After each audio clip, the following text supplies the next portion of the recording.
We have to own our fears. I have heard your prayer. Do not be afraid, not because your fear isn't understandable, not because your fear isn't valid. Do not be afraid because I am with you. Face your fear. Let's work through your fear.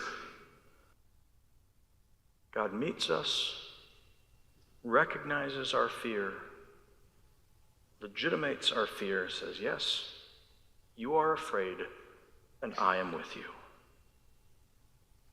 Here's what we're going to do.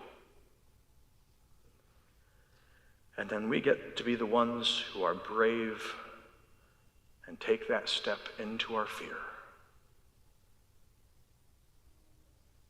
To receive the blessing, to receive the hope, to see that on the other end of our fear is a light and a hope worth working towards. That's the gospel. The good news that there is that light.